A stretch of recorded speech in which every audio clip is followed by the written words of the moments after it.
इन्होंने किसान आंदोलन में दलित शख्स की हत्या कर उसे बैरिकेड पर लटका दिया।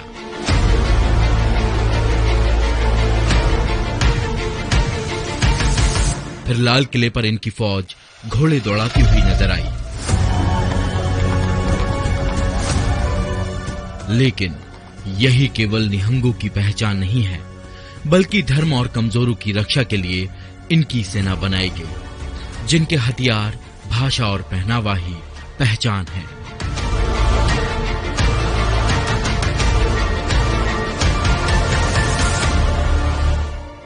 आज दैनिक भास्कर की सीरीज पंत में देखें।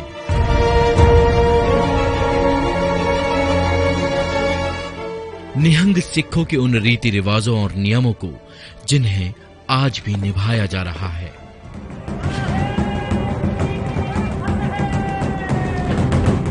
संत और सिपाही कहे जाने वाले निहंगों की परंपरा को जानने हम पहुंचे पंजाब अमृतसर के बाबा फूला सिंह गुरुद्वारा में। सिखों के 10वें गुरु श्री गुरु गोबिंद सिंह जी ने निहंग सिख साहिबानों के लिए जिन कठोर नियमों का हुक्म दिया था, वे उसका आज भी उसी तरह से पालन कर रहे हैं। संस्कृत में निहंग का अर्थ पवित्र और निडर होता है, जबकि फारसी में तलवार और मगरमच्छ, भाला, खड़ग यानी तलवार और चक्र से बना निशान इनकी पहचान है। निहंग इस निशान को साहिब कहते हैं। ये अपने पंथ को सबसे ऊपर मानते हैं। खालसा खुद खुदा खुदाए, आन ना माने आन की, बिन सच्चे पातशाहे।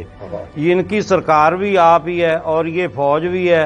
अपने जो मुखी और अपने गुरु साहब को ये अपने सबसे ऊंचा समझते हैं।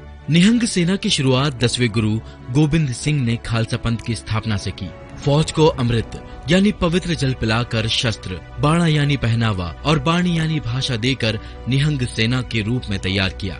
देखा जाए तो निहंग सिखों के 6वें गुरु हरगोविंद सिंह के वक्त भी थे, लेकिन उनका नाम निहंग नहीं था, न ही पहनावा वैसा था।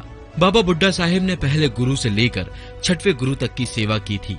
आज उन्हीं के नाम से निहंग पंथ चला आ रहा है।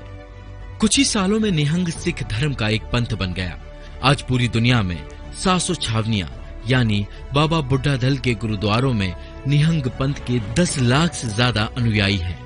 पंजाब दे विच ही मतलब जिहड़े आ निहंग नहीं बन रहे, समुचे संसार दे जिन्ने देश ने वो जदों गुरबाणी पढ़ते ने, जदों चानण हुंदा है तो वो सारे ही इस बाणी बाणे दे धारनी हो रहे। निहंगों के रहने का तरीका अलग है। ये आधी रात 12:30 बजे नगाड़ा बजने के साथ जाग जाते हैं। टूथपेस्ट की जगह दातून और बाल धोने के शैम्पू की जगह दही और उबले हुए रीठा का इस्तेमाल करते हैं।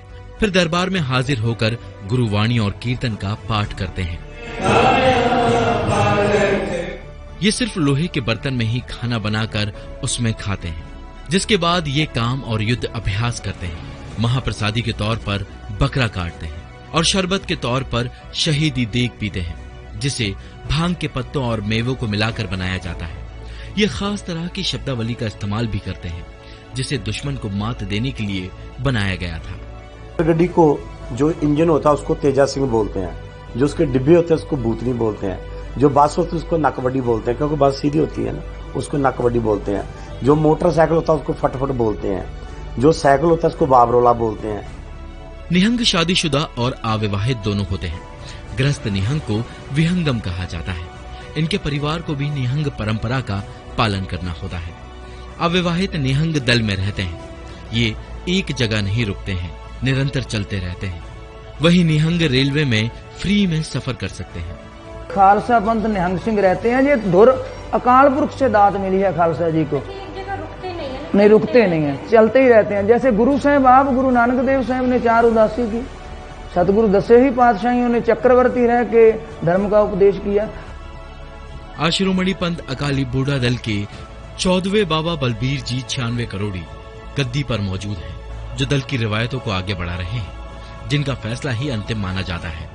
आज निहंगों की जरूरत को लेकर भी कई सवाल उठते हैं, लेकिन सिख इन्हें अपने धर्म का अभिन्न हिस्सा मानते हैं, जो सालों से धर्म और कमजोरों की रक्षा करते आ रहे हैं।